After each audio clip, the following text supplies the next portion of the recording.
Hi!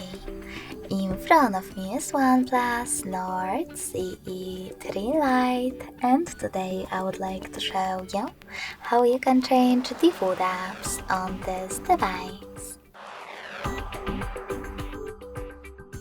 First of all, you need to install your new defaults.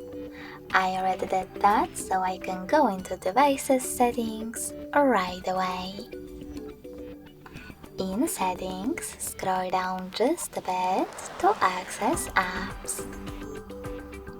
Then tap on Default Apps and pick one of those sections that you wish to manage, like Browser app.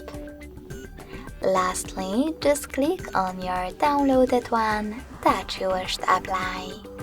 So when I click and go back, I can see that my default app has changed. Thanks so much for watching. If you enjoyed this video, smash that like button, comment, and subscribe. Bye!